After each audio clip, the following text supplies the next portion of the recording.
Today I'm testing a driver from a brand that is second on the all-time major winners list. It's a brand that you then instantly think is premium, but this driver will set you back under £120 brand new. And if you know your major champions and you know your golf history, then you will know we're talking about McGregor today. It's a brand that was all the rage when I was a junior golfer. All the best players had the MacTech driver, all the players had the irons. Again, 59 major championship winners over the years. But this driver right here is going to set us back £119. It is the V-Max driver. So the V-Max driver from McGregor is a cheap, affordable driver. There is one downfall of this, but I've already got the numbers inside, and you will be very surprised, like I was, on how well this driver performs. But first impressions, we do have the huge V-Max mark in the middle of that driver face to help you get it lined up correctly. We also have McGregor. We also have the red around the edge of that. So similar to some of the premium drivers, that what they're trying to do is show you,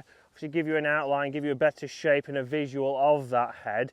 Down behind the golf ball, one thing that stands out straight away is it does want to sit a little bit close. So straight away, is this an anti-slice driver because of the price? How many times do we know that cheaper clubs are often, or your forgiving clubs are often anti-slice and might shut a little bit close? So for me, that's something that you have to be aware of.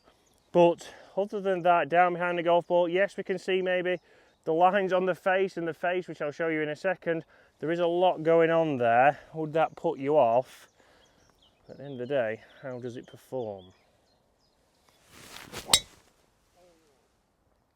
And you'll see by that tracer, yes, the sound's exactly what you expect for £119, but that was a fantastic ball flight. Certainly came off nice and hot, nice penetrating flight, and that is with the 10.5 degree head. And again, you can see what I mean by the face. There is a lot of things going on there. They've really gone into that V-Max. So again there, good flight, good ball speed as it looks, which again we'll get to the numbers shortly, but it didn't go right, and again it didn't turn over. So yes, the club face sat a little bit closed, but that wasn't bad at all.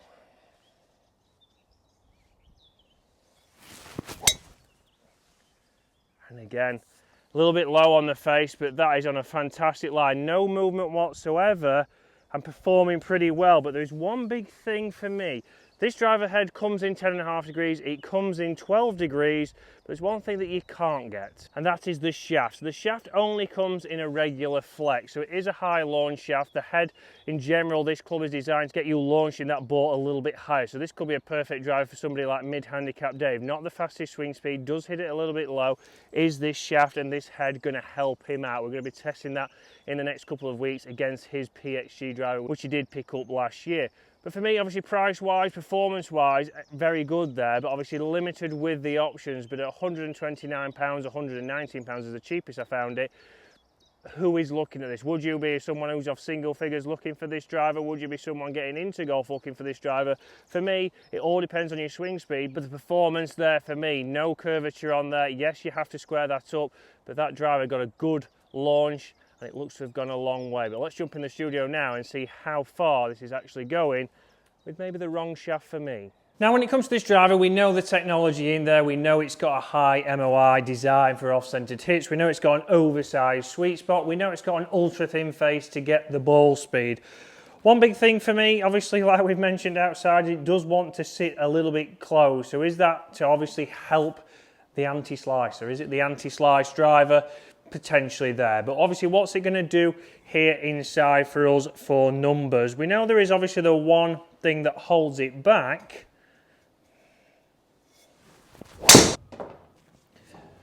but that is the shaft. We know that it only comes in a regular shaft on the website, but for me there, if I swing it a little bit easier, I've got that out to 261. Spin a little bit high, 3,200, but very easy to launch, exactly what you'd expect from this kind of setup. Again, golf pride grip, premium components.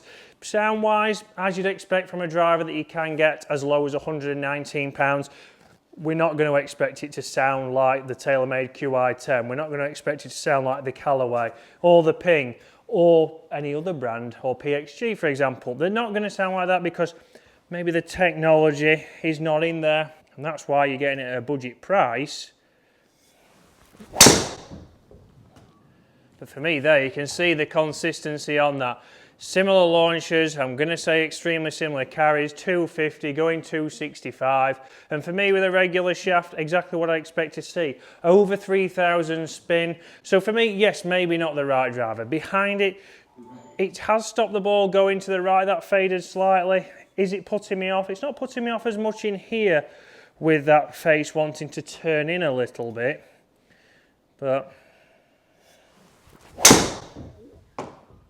that one did feel like it really closed on the way back, but swinging it easy there, very consistent. If we're going front to back dispersion, yes, that one's a little bit left, it would still be in the fairway, but out at 270, I've sacrificed maybe 20 yards on the latest drivers. That's more because of the shaft maybe than it is the head. It would be very interesting to obviously have this in a stiff shaft and see if it would go as far. Again, 10.5 degrees in this head, you can get it in 12 degrees. So depending on obviously your handicap and what you're trying to achieve, there is options. So if you are the entry level, if you are trying to get into golf, even if you're just thinking, I want a new driver, I want to change because I'm struggling with mine, it might be worth getting something like this if you've got, or if you need, a regular shaft. For me, it's extremely easy to hit, which is very interesting from McGregor. In previous years, we know they had the reputation of being a premium brand. They have gone now down the line of a little bit more affordable, but if it's doing the work and creating the flight like that, why not? 254 yards carry, 270, extremely consistent. That one down there at 2,800, so you can get it down a little bit, but good numbers there. I would take those all day. McGregor coming out with some fantastic clubs and affordable clubs. But let's get back out on the golf course. And guys, comment below, have you used McGregor? The driver that I know was the MacTech driver from many years ago. All the good golfers, all the low handicap golfers when I was a junior would all buy that club. Again, a premium brand. Some of the irons are looking fantastic. We know the driving iron that's coming in around about £70 is also a club that could go in your bag at a very affordable price. So comment below, guys, what do you think of McGregor's new lineup, and would you be looking at some of their other clubs? So now let's put this to the test against my QI10 LS. So a totally different driver, trying to do different things, but how is it going to perform out here? For me, obviously, I know it's the wrong shaft, and we've seen inside the numbers might be a little bit shorter, but for me, it's all about dispersion there. Can we control that dispersion? Are you looking for someone maybe not to hit it a little bit further, but hit it a little bit straighter? As a result of hitting it straighter, you hit more fairways, it might run out that little bit further. But which one is going to feel totally different? Is there going to be a massive difference? We know there is around about £400 difference in between these two drivers at least. Is it going to be a huge difference for me? Is it going to be a huge difference obviously in feel and performance? We know it's the wrong shaft, so it's going to be a little bit shorter, but if I keep it on the straight and narrow, that could be more beneficial for me. And again, if I'm saving some money in my pocket, if you're just getting into golf, or you're just looking for a driver that's going to help you out a little bit and then maybe invest in some lessons, then this McGregor driver could be perfect. So let's go QI10 first. And again, as you'd expect, for all the money, it does look a little bit sleeker. We know we've got a gloss finish on that. Face-wise, we do have some white on the face, but we can't exactly see it down behind the ball. It's not like the huge V mark on there. Maybe they could have just toned that down a little bit.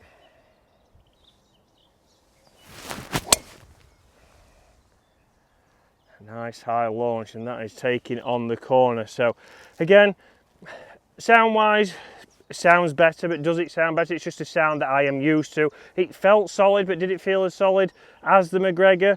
Maybe ever so slightly, but let's get the McGregor in. But if we look at that from the top, obviously we can see that TaylorMade sign's a little bit sleeker, and you can't really see those lines when you look down at the golf ball. But let's go McGregor now, and this is where it's obviously feeling real. Yes, we used to, especially with the last couple of drivers I've had in the Paradigm Triple Diamond and the QI10 and even the Cobra that I did have in the bag at the start of the year.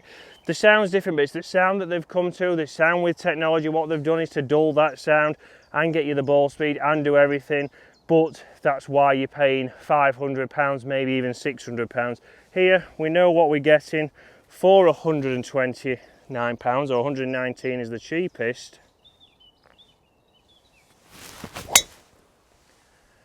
But for me, if I put a ring around those 3 shots that I've hit on this 9T today, I'll believe there'll not be 5 yards in it. And we saw that inside. Consistency there. Yes, it's the wrong shaft, but for me, it probably makes me swing a little bit easier. I've got the performance, I've got the launch. And for me, if you're getting into golf, this could be a perfect driver. Or even if you like somebody like mid-handicap Dave, it could be perfect. A 13 handicap golfer. Budget might be a question with Dave as a Yorkshireman, but this can perform. This can get you down there if you put good swings on it, and we can see the numbers inside weren't too far out to say it's a regular shaft. Certainly something to give a look out for, guys. A fantastic value driver, but in coming weeks we are going to get it in mid-handicap Dave's hands and see if he can think about how much he would pay for this driver. We're not going to tell him the cost of the driver, we're going to see what he would value it at. As we all know, driving's a little bit of an issue for him. As we can see as we come round this corner, a nice triangle of McGregor drivers, all in the fairway there, all leaving me great shot in, and you will see the TaylorMade there just in the rough. So not actually much difference in there. The best McGregor might have actually outpipped that QI10, so very interesting there that it certainly can perform and could certainly be a driver that you need to look at.